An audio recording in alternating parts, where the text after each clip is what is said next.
We try to keep you out of here. Man, we're on the road. Oh, man.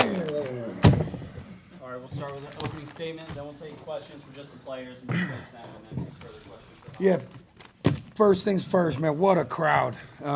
Really special atmosphere. It's one of the reasons why I came here. This is a special place, and city of Tampa got behind us tonight. We even found a way to get J.P. Peterson in the building, which is unbelievable. He's had the flu 11 times this year. I didn't know that was a thing, but it's happened. But no, it was special. I mean, that crowd had an impact on tonight. Student section, SoFlo Rodeo, as always, is unbelievable. But they got some reinforcements tonight. Someone told me we had 2,000 students in attendance tonight. Like, that's special. That doesn't happen in a lot of places. 2,000 students. That's electric. So can't thank the crowd and the fan base enough. Let's keep growing this thing. We've got a couple more here in the building with these guys.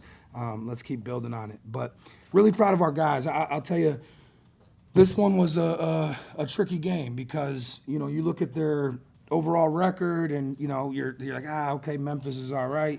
But at the end of the day, they came into this knowing that they were 2 games out with the first place team on their schedule twice, right? So what do you think their motivational speech was for the last couple of days, right? Hey, we got a crack at the team that's in first place twice. We're 2 games out of first place. We control our own destiny, and we knew that we were going to get Memphis's best shot.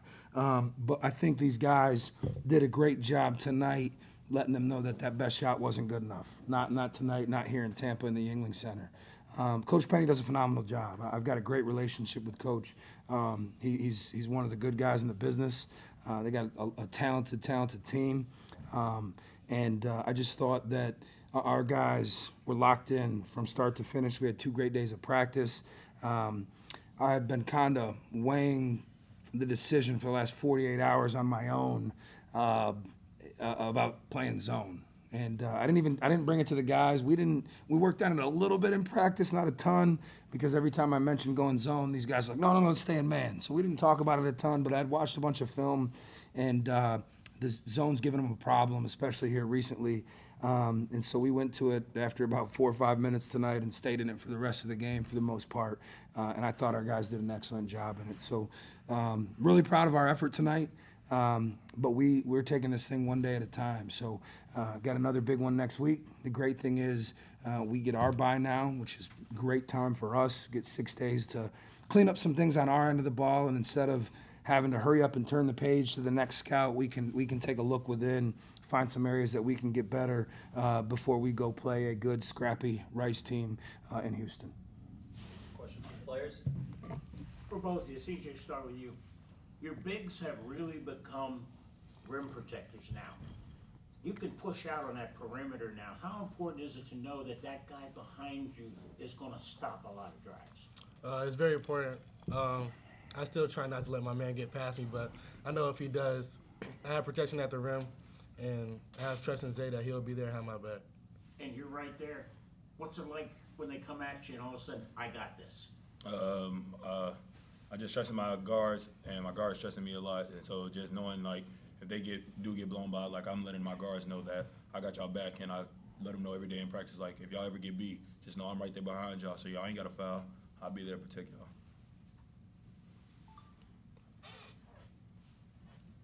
Anyone else? Yeah, Isaiah, I'll jump. Go ahead. Isaiah, season night attendance today, how did that impact you guys on the floor? Man, it impacted us a lot, man. Like Coach said, back off of him.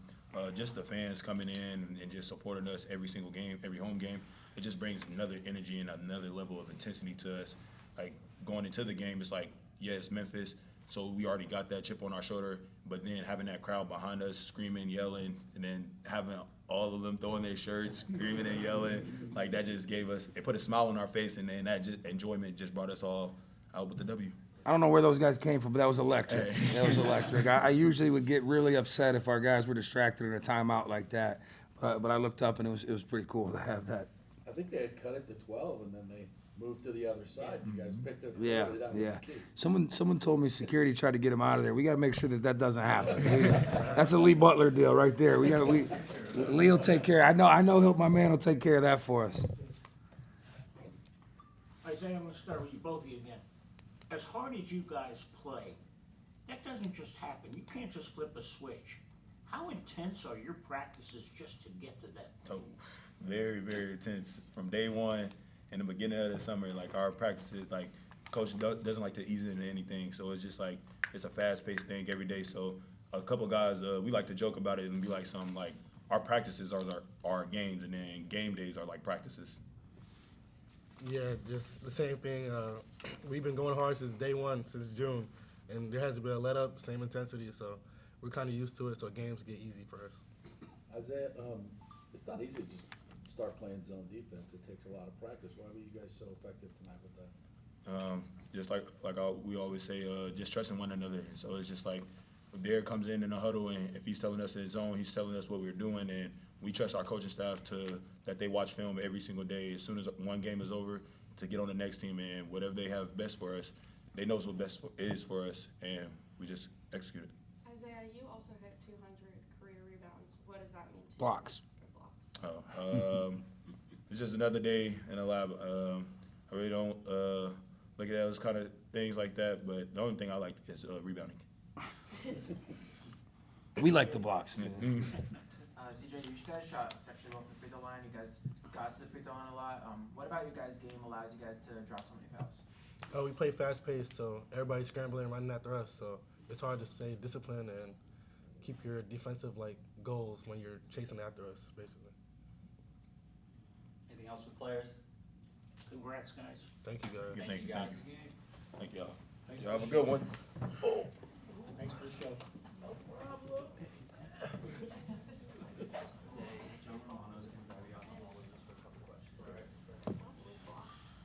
Coach, tonight was big boy basketball, wasn't it? No quarter asked, no quarter given.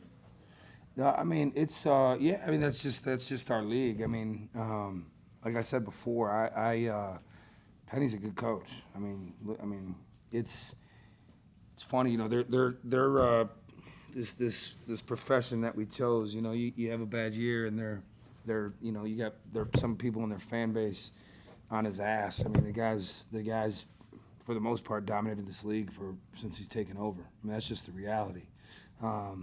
You know, Penny does a really good job, and one thing I'll say is I built a pretty good relationship with Penny. When I was at Arkansas State, they were about 45 minutes down the road from us, and you know, he's always been good to me, and he really is. He's a good coach. I'll tell you, we were at Alabama, we had a damn good team, and we went into FedEx and they beat the heck out of us. I mean, he's had some really good teams, and I'll tell you what, you know, Memphis, yeah, we got them tonight. We got to go to their place. I mean, they'll be ready for us when we go there.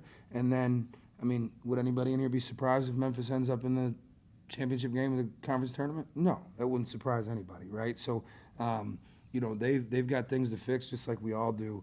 But we knew it was going to be physical. They do a good job. That was a top 45 defense in the country that we just hung 87 on.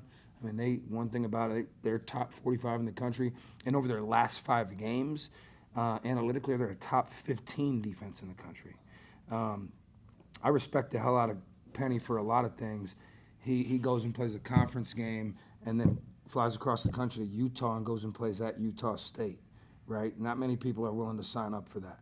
And takes a loss, turns around in his press conference the next day and says he'll do it again.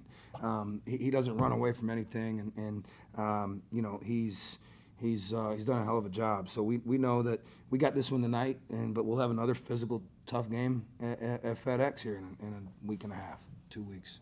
Coach, you briefly talked about Self-Flow Rodeo. They reached all the way to the top tonight. It's unbelievable. How important is it to have those students here, and then what's a message to continue to keep getting their support?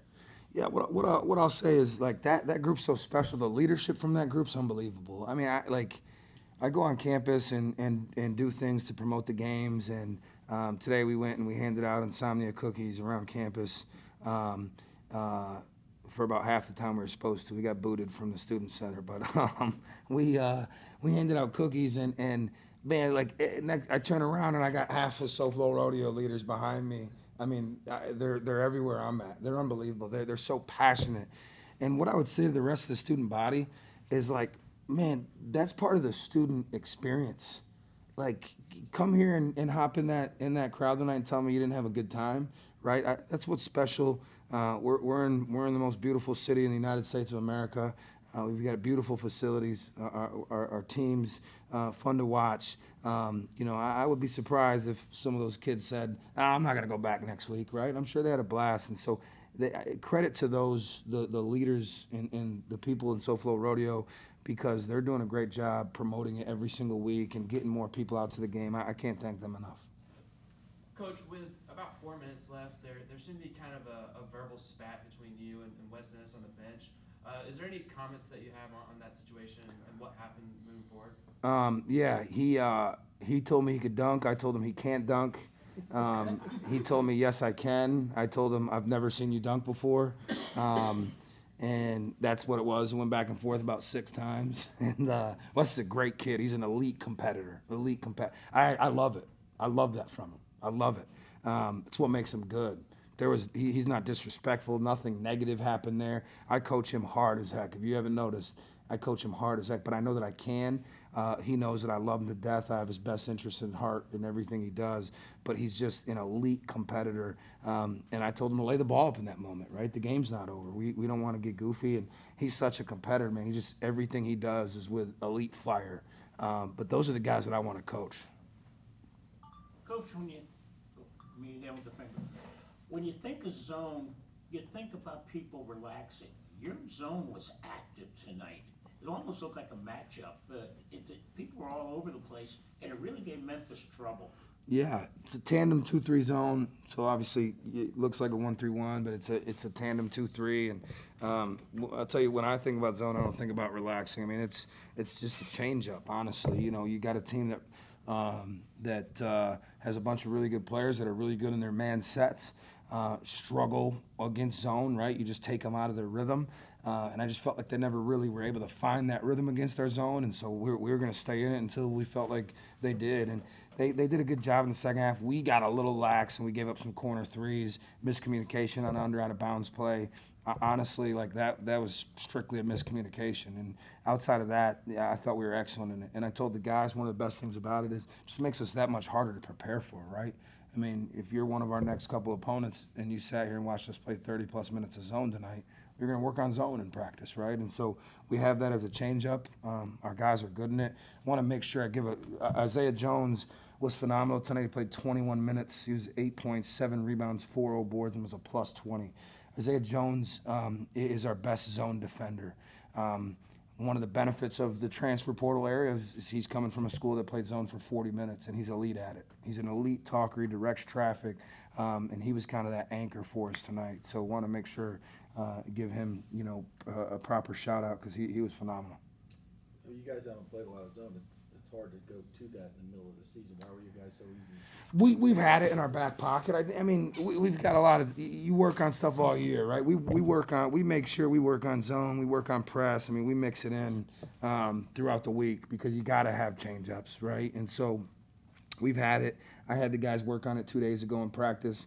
For about the last 10 minutes of practice, it actually looked horrible. So when I left there, I was like, maybe zone's not the answer. But I was at the house last night about 11:30 p.m. watching film. I just kept thinking like, man, this is the answer for tomorrow. And so I texted Isaiah Jones last night at 11:30.